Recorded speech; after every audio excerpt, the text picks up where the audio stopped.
시간 되도록 예배를 주관하여 주시옵소서. 예수님의 이름으로 기도하옵나이다. 아멘. 할렐루야. 반갑습니다. 옆에 분들하고 인사 좀 나누시기 바랍니다. 사랑합니다. 축복합니다. 예, 감사합니다.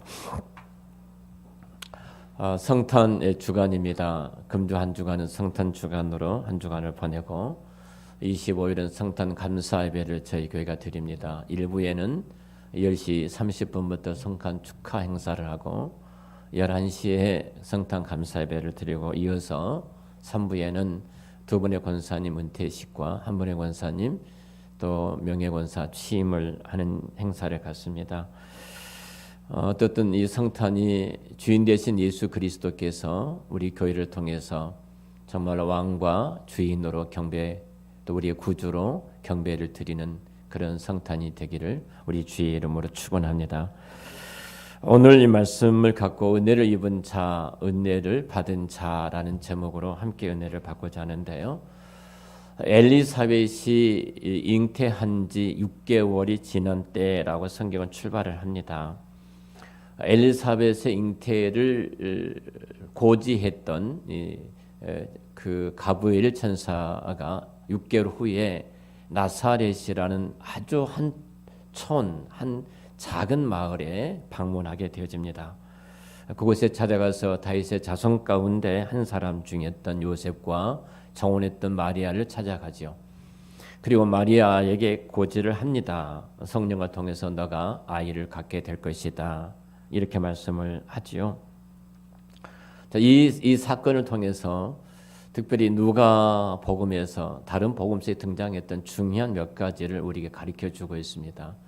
그 가운데 하나님 우리에게 부어주셨던 그 은혜가 얼마나 큰가를 생각해보고 성탄 계절에 그 은혜 받은 우리들이 어떻게 그리스도인으로서 이 땅에 성탄을 축하해야 할까를 생각해 보도록 하겠습니다.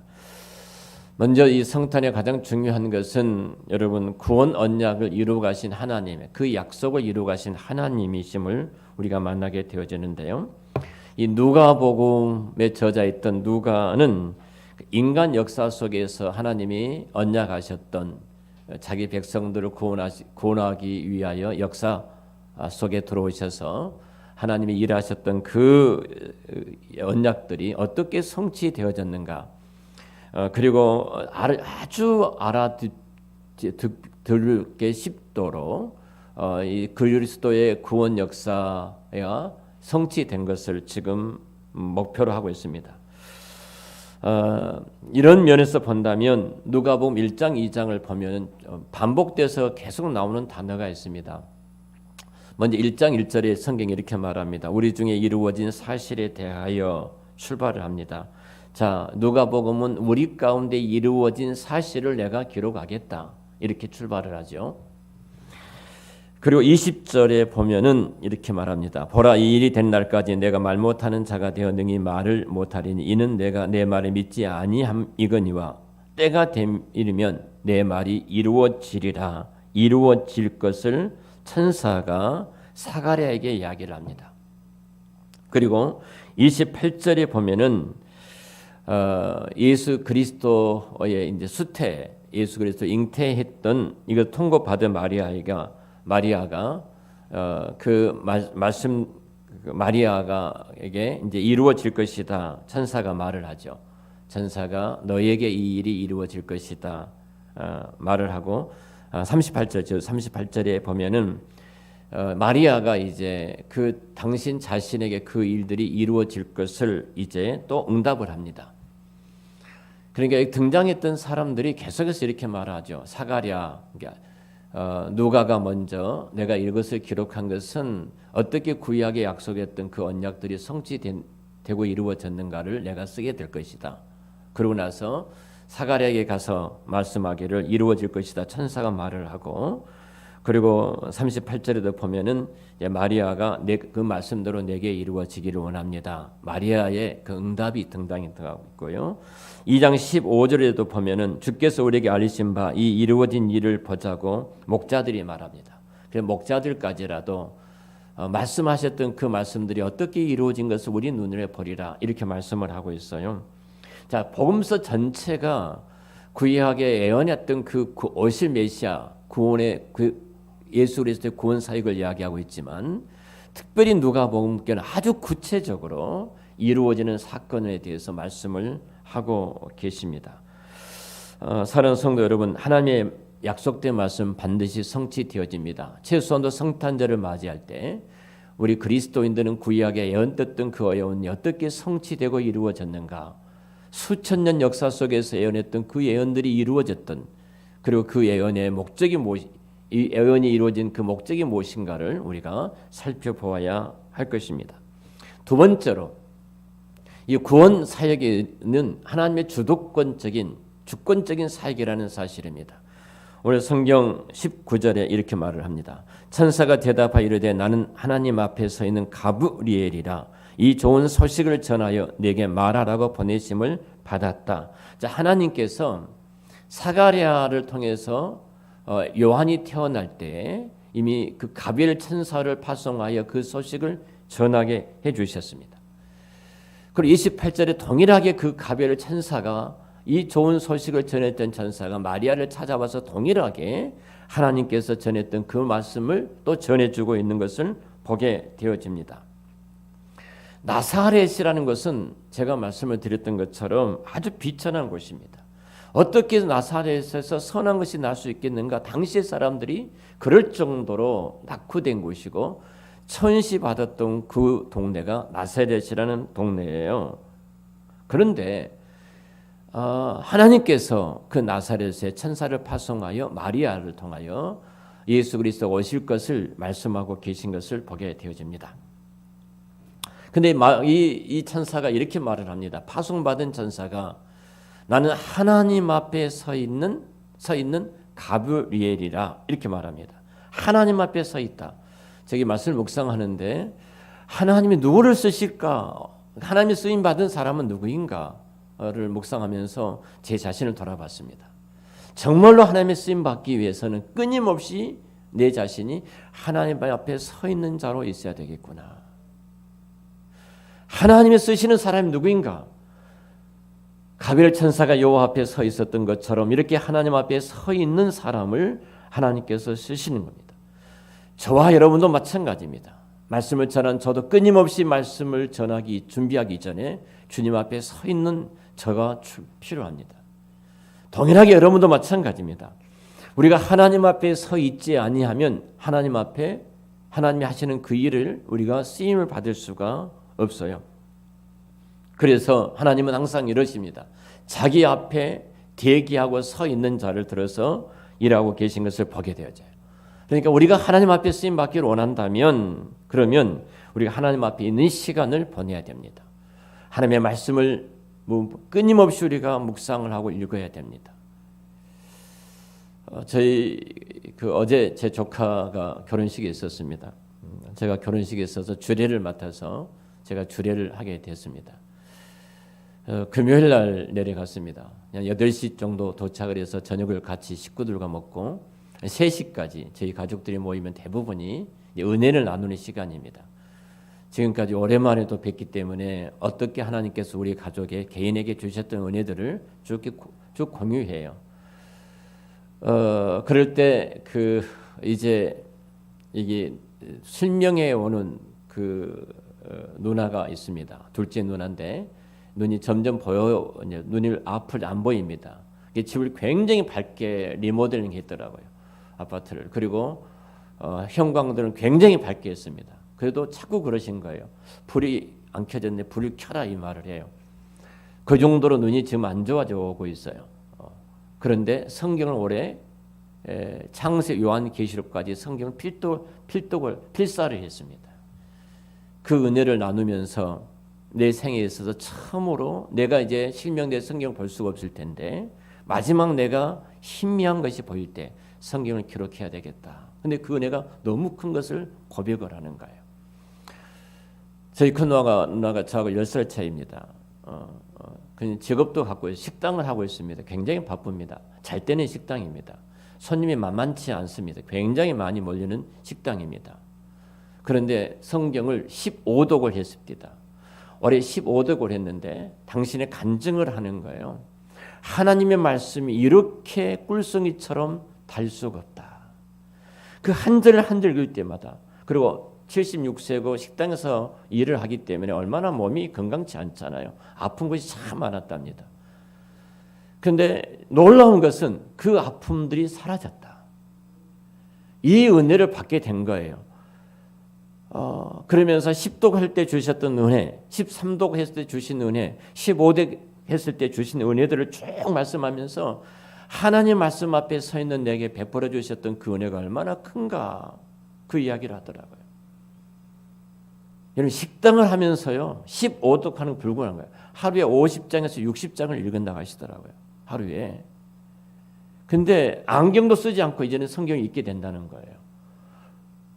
여러분, 저보다 눈이 더 좋으신 것 같아요. 그러면 그 말씀 앞에 설 때 그 가장 큰 간증은 이거였어요. 굉장히 섭섭한 사람이 있었어요. 늘 부담되고 섭섭한 사람이. 그런데 하나님 말씀 읽고 그 말씀을 묵상하는 순간 성령께서 부어주신 그 은혜가 뭐냐면 그 섭섭함이 다 사라지고 정말로 사랑하게 되고 용서하게 되고, 그렇게 긍휼과 불쌍한 마음이 내 마음에 찾아왔다. 내가 하나님 말씀을 읽고 묵상할 때 주신 최고의 선물이다. 이 고백한 것을 들어봤습니다. 하나님이 누구에게 은혜를 베풀어 주실까요? 하나님 앞에 서 있는 자입니다. 하나님 말씀 앞에 서 있는 자요, 그 앞에서 나아가서 기도하는 자에게 하나님은 당신의 일들을 맡기시고 당신의 뜻을 허락해 주실 줄로 믿습니다. 근데 오늘 젊은이들은 어떻게 생각하냐면은, 분명히 하나님께서 보내는 사람은 좋은 소식이에요. 가브리엘을 통해서 좋은 소식이 너에게 전해졌다, 이렇게 말을 합니다. 근데 보십시오. 요즘 사람들, 요즘 젊은이들을 보면은 세상 사람들이 하나님이 알게 되는 것은 내가 내 인생을 제한해 버린 것이고, 내가 어떤 쇠사슬에 묶임 바 된 것이고, 그리고 모든 자유를 빼앗긴 것이라고 생각을 합니다. 내가 누릴 수 있는 모든 것들을 다 빼앗기고 살아갈 수밖에 없다, 이런 생각을 갖게 되는 거예요. 여러분, 그러던가요? 여러분, 정말로 젊음이 예수를 믿는 것 때문에, 그리스도 안에 들어오기 때문에, 그리스도를 붙잡는 것 때문에 그 인생이 속박되어지던가요? 여러분, 이것은 타락한 아담 이후에 인간이 갖고 있는 재성입니다. 그리스도 밖에 있는 모든 인간의 재성은 하나님 앞에 돌아온 것은 속박으로 생각합니다. 쇠사슬에 묶인 것으로 생각합니다. 그러나 분명한 것은 우리는 하나님을 알면 알수록, 하나님 앞에 돌아오면 돌아올수록 진리가 너희를 자유케 하려는 그 참된 자유를 우리가 그리스도 예수 안에서 누릴 수가 있는 것입니다. 하나님을 알게 되고 그리스도 안에 들어오면 우리의 상처가 치유를 받아요. 하나님 안에 들어오면 우리가 무지로부터서 자유로움을 누릴 수 있고요. 우리가 하나님을 알게 되고 하나님 안에 들어오면은 사람의 시선으로부터 자유로울 수 있습니다. 내 열등감으로부터 우리가 자유로울 수 있어요. 세상 사람들이, 주변의 사람은 어떻게 말을 하든지 간에 그것에 매이지 않고 우리는 당당하게 멋지게 넘어갈 수가 있는 것입니다. 우리가 그리스도 예수 하나님을 만나게 되어지면 우리는 제약으로부터서 자유함을 누리게 되어집니다. 하나님 우리 인생을 속박하는 무서운 분이 아닙니다. 하나님 우리 인생의 좋은 소식을 전해주신 분입니다. 하나님으로부터 오는 소식은 항상 좋은 소식이에요. 살리는 소식이고, 회복하는 소식이고, 치유하는 소식이고, 그리고 잘되고 부하게 하는 소식인 줄로 믿습니다. 이것이 하나님 안에 들어온 자가 누리는 복이에요. 여러분들도 가브리엘 천사처럼 하나님 앞에 서 계시기를 축원합니다. 주 앞에 서 계심으로 여러분의 인생이 하나님 앞에 쓰임받는 축복의 통로가 되시기를 축원합니다. 자녀 앞에 서 있을 때도, 부모 앞에 서 있을 때에도, 남편과 아내 앞에 서 있을 때도 여러분이 하나님 앞에 서 있는 자로 그 자리에 서 있다면 여러분 그 모든 공동체와 관계된 사람들을 살리는 복의 사람이 될 줄로 믿습니다. 자, 세 번째로 성경이 오늘 누가복음을 통해서 특별히 우리에게 두 아이를 비교한 것을 보게 됩니다. 두 아이는 요한의 출생과 예수 그리스도의 출생을 비교한 것을 성경은 의도적으로 이 부분을 기록하고 있는 것을 보게 되어져요. 자, 요한의 출생은 이러합니다. 요한의 잉태를 보면은 11절에 천사가 요한의 그 사갈에게 나타납니다. 주의 사자가 그에게 나타납니다. 자, 사가랴에게 주의 사자가 제사의 직무를 감당하고 있던 사가랴에게 나타납니다. 나타나니까 12절에 깜짝 놀랍니다. 놀라워서 무서워하더라 이렇게 말하죠. 놀라고 무서워하더라. 그리고 13절에 이렇게 말합니다. 사가랴여 무서워하지 말라. 무서워하는 그에게 무서워하지 말라 말씀하고 있고 14절부터 17절까지의 이 순서를 보면은 이제 아이가 잉태될 것이다. 너가 아이를 갖지 못한 굉장히 우리가 지금 아브라함처럼 나이가 많아 내가 아브라함처럼 이야기를 하고 있잖아요. 그런데 너가 아이를 갖게 될 것이다 이렇게 말을 합니다. 그리고 그 태어날 아이의 정체성은 무엇이고 그 아이의 이름을 누구라고 해라 이렇게 말합니다. 그 마지막으로 이제 사가랴가 의심하다고 끝납니다. 이 순서로 진행되어져요. 자, 예수 그리스도의 탄생을 어떻게 성경은 말하고 있는가 하는 부분입니다. 그리스도의 탄생을 보면은 순서, 요한의 순서와 거의 요한의 태어남, 요한의 잉태된 것과 거의 흡사합니다. 자, 28절에 보면은 천사가 드디어 마리아에게 나타납니다. 자, 29절에 보니까 마리아가 깜짝 놀랍니다. 깜짝 놀라죠? 자, 깜짝 놀라니까 이어서 30절에 천사가 마리아에게 이제 무서워하지 말라 이렇게 말하죠. 31절에 이제는 아기를 낳을 것을 이야기하고 이름을 어떻게 지을 내용을 말씀하고 있습니다. 32절부터 33절, 35절에 보면 이 아기가 어떤 사람이 될 것인가를 쭉 말씀하고 있고 38절의 마지막에 마리아는 믿었더라 이야기합니다. 그러니까 지금 가브리엘 천사가 사가랴를 찾아갔을 때 요한이 잉태되는 것에 대해서 그리고 마리아를 찾아갔을 때 예수님이 잉태된 것에 대해서 거의 순서가 똑같이 진행이 되고 있습니다. 마지막에 사가랴는 의심을 했고 마리아는 믿었더라고 말을 합니다. 자, 우리는 그럼 이렇게 물을 수 있을 것입니다. 왜 하나님께서 누가를 통해서 의도적으로 세례 요한의 출생하고 마리아의 출생을 이렇게 의도적으로 비교하면서 말씀하고 있는가 하는 부분이에요. 굉장히 유사합니다. 흡사한 내용들이 전개되고 있습니다. 그리고 한 명은 위대한 선지자가 될 것이고 한 명은 구약에 예언했던 예언자로서의 마지막 구약의 예언자로서의 오실 메시아에 대한 이야기를 쭉 하고 있습니다. 왜 성경은 그렇게 지금 의도적으로 말을 해가고 있을까 하는 부분이에요. 그런데 굉장히 흡사하지만 딱 다른 것이 하나가 있습니다. 천사의 말을 통해서 하나가 다름을 누가는 지적하고 있어요. 요한이 잉태되어질 때는 은혜를 입은 자, 은혜를 받은 자 이 단어가 등장하지 않습니다. 그런데 예수 그리스도가 마리아에게 잉태될 때는 은혜를 받은 자여, 은혜를 입은 자 이 단어를 쓰고 있습니다. 이 부분이 굉장히 중요합니다. 자, 28절에 그에게 들어가 이르되 은혜를 받은 자여, 30절에도 참사가 이르되 마리아여 무서워하지 말라 네가 하나님께 은혜를 입었느니라. 자, 이 메시지를 두 번씩이나 지금 누가는 강조하고 있습니다. 그리스도의 출생이 마리아를 통해서 이 땅에 메시아가 오게 되는데요. 가장 중요한 것이 은혜를 입었다. 자, 은혜를 입었다는 겁니다. 마리아라는 특별한 은혜를 입을 자격이 있는 것이 아닙니다. 그리스도가 이 땅에 마리아의 자궁을 통해서 이 땅에 잉태되어 태어날 어떤 조건을 갖고 있는 여인이 아닙니다. 성경이 강조한 것은 이겁니다. 은혜를 입었다는 것은 하나님의 값없이 거저주는 선물이에요. 거저주는 겁니다. 에베소 1장 6절에 성경이 이렇게 말합니다. 이는 그의 사랑하시는 자 안에서 우리에게 거저주시는 바 그의 은혜의 영광을 찬송하게 하려는 것이라. 거저주시는 바 그의 은혜입니다. 마리아가 예수 그리스도를 이 땅 잉태되어서 그리스도가 어머니가 되는 이 은총은 그가 갖고 있는 어떤 자격 조건이 아니라는 겁니다. 하나님의 특별한 은혜, 그 은혜를 입은 것 때문에 가능해진 것입니다. 은혜를 받은 자, 분명히 수동태로 쓰고 있습니다. 인간 마리아는 단지 성령의 은총을 힘입어서 성령의 그 은혜를 힘입어서 하나님 아들 예수 그리스도가 태어날 자궁이 되어지고 그 자궁을 통해서 이 아이가 이 땅에 태어나는 복을 받게 된 것입니다. 그녀는 이 한 가지 사실만으로도 은혜를 받은 자가 되었습니다.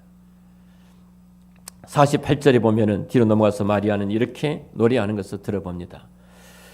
그의 여정의 비천함을 돌보셨음이라. 보라 이제 후로는 만세 날을 복이 있다 하리라. 자, 마리아 찬양이 나오는데 잉태한 이후에 비천한 여정을 하나님께서 돌보셨습니다. 감히 나 같은 자에게 은혜를 입게 되어져서 예수 그리스도가 어머니가 되는 이 은혜를 입게 되었는데 모든 여인들이 나에게 대해 말하기를 복이 있다 하리라. 이렇게 말씀을 합니다. 여러분, 인간 요한이 잉태될 때는 이런 단어가 전혀 등장하지를 않습니다. 그러나 마리아의 잉태될 때 이 은혜를 입은 자라고 이야기를 합니다. 여러분, 진정한 복과 은혜가 어디가 있을까요? 그리고 진정한 복과 은혜를 여러분 어디서 찾으시고 계십니까? 예를 들어 누가복음에 이 은혜를 입는다는 이 말과 똑같은 방식으로 창세기 6장 8절에도 기록이 됐습니다. 그러나 노아는 여호와께 은혜를 입었더라고 말합니다. 그리고 창세기 6장 9절에 당대의 노아는 의인이더라 이렇게 말씀을 합니다. 중요한 것은 이겁니다. 사실 그가 의인이었기 때문에 하나님의 은혜를 입은 것이 아닙니다. 그가 하나님의 은혜를 입었기 때문에 의인이었다고 성경은 말씀을 합니다. 은혜를 입었습니다. 내가 어떤 노력을 하고 어떤 헌신을 하고 어떤 충성을 하니까 은혜를 입은 것이 아니에요. 내가 주의 은혜를 입었기 때문에 내가 헌신하고 충성하고 봉사하고 주의 일을 감당할 수가 있는 것입니다. 내가 주의 은혜를 입었기 때문에 이 예배 자리에 나올 수 있는 줄을 믿습니다. 주의 은혜를 입었기 때문에 예수 그리스도를 믿어 하나님의 자녀가 되었고 하나님을 아바 아버지라고 부를 수 있는 이 은혜를 입게 된 것입니다. 예수 그리스도의 은혜를 입었기 때문에 내가 하나님 앞에서 거룩한 의인이 노아처럼 되어진 것입니다. 노아가 120년 동안 방주를 만들어 갑니다. 산속에서 나무를 패서 방주를 만들어 갈 때 모든 사람들은 이야기를 합니다. 사람은 나이 먹으면 안 돼. 늙으면 죽어야 돼. 저 노망한 저 할아버지 보라고 이렇게 조롱을 했을 것입니다. 이렇게 비웃었을 것입니다. 모욕하고 놀림을 당했을 것입니다. 그러나 그가 그 인고의 120년은 긴 세월 동안 방주를 만들 수 있었던 건 한 가지입니다. 그가 하나님 앞에 은혜를 입었기 때문에 가능했던 것입니다. 우리의 신앙이 유지되어지고 우리의 믿음의 길을 끊임없이 걸어갈 수 있는 것은 내 결단과 내 노력이 아닙니다. 하나님께서 은혜를 우리에게 부어주셨기 때문에 우리는 그 길을 걸어가고 있는 줄로 믿습니다. 그 은혜를 입었기 때문에 성탄절을 맞이하면서 우리가 가장 큰 고백은 이겁니다. 하나님, 마리아에게 은혜를 입혀주셨던 것처럼 그 은혜를 저에게도 주셔서 내가 예수 그리스도를 믿게 되고 성탄의 진정한 그 의미와 진리를 깨닫게 되어지고 성탄의 주인 되신 예수 그리스도를 구주와 주님으로 믿고 나의 구주, 나의 주님으로 경배할 수 있는 이 은혜를 주신 것 감사합니다. 하나님의 은혜를 입었습니다.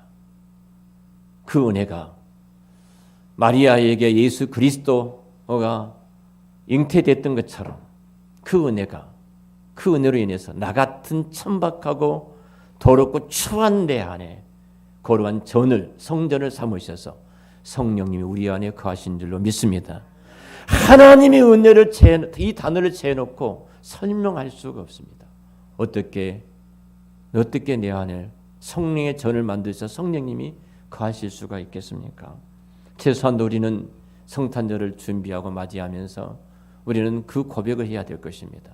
하나님, 그렇습니다. 주께서 베풀어 주셨던 그 은혜 때문에 제가 이 자리에 있고 그 은혜 때문에 성탄의 큰 기쁨을 알고 예수 그리스도를 나의 구주와 주님으로 고백하고 있습니다. 자, 우리는 어떻게 성탄 주간입니다. 25일 성탄 우리가 감사 예배를 하나님 앞에 올려드립니다. 예수님을 하나님의 아들로 진정한 왕으로 구주와 주님으로 전 베들레헴에 누울 자리가 없어서 천박하고 냄새난 말구에 오셨던 그 그리스도를 나의 구주와 주님으로 영접하고 우리가 생명의 자리에 들어가는 것은 하나님께서 우리에게 은혜를 입혀 주셨기 때문에 가능한 줄로 믿습니다. 자, 그 은혜를 입은 자, 마리아에게 은혜를 입혀 주셨던 것처럼 그 은혜가 있기에 저와 여러분들이 이 자리에 있고 이 교회가 이 자리에 있습니다. 나의 똑똑함과 결코 잘남이 아닙니다. 어제 주례를 할 때 굉장히 제가 압력을 많이 받았습니다. 설교를 짧게 해주세요. 설교를 짧게 해주세요. 교회에서 설교 30분 하는 것처럼 30분 설교할 줄을 생각한 것 같아요. 짧게 해주세요. 직접적으로 족하는 말 못하니까 이렇게 저렇게 돌려가지고 이런 정보 압력이 들어왔습니다. 참 마음이 부담이 되어집니다. 그리고 이 자매가 성악을 전공을 했기 때문에 그 성악했던 그 형제 5명이 선별합니다. 성악을 하는데 입장할 때부터 성악을 쫙 깔는데 이건 뭐 하여튼 대단합니다. 제가 이제 설교자로 딱 올라가서 설교자로 서 있습니다. 신부 아버지가 시계를 딱 봅니다. 신부 아버지의 아버지는 목사님이셨습니다. 목사님이 손녀였죠. 목사님이셨어요. 근데 시계를 봅니다. 얼마나 부담되겠습니까?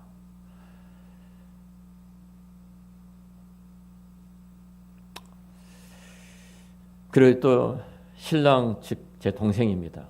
동생하고 재수 씨를 봤습니다. 그러더니 형님이 주례하니까 그래도 엄숙하게 앉아 있습니다. 할 것 다 하지 못했습니다. 그런 말씀을 전했는데 신부 측 목사님이 이제 서울서 부임하신 지 얼마 안 되셔서 제가 축도를 부탁했는데 축도도 그냥 목사님 다 하시면 좋겠습니다. 그러시더라고요. 가장 먼저 설교 이제 집례가 끝났는데 달려오셔서 목사님 정말로 큰 은혜를 받았습니다. 목사가 은혜 받으면 안 되잖아요. 성도들 못 알아먹거든요. 두 번째로는 제 바로 셋째 누나가 눈물을 흘리면서 달려와서 나 목사님 정말로 큰 은혜를 받았습니다. 여러분 노래 가지고 큰 은혜가 아니었습니다. 성악가들이 대단한 축가를 부릅니다. 영어로 쫙 깔아서 부르는데 뭐 알아먹지도 못하고.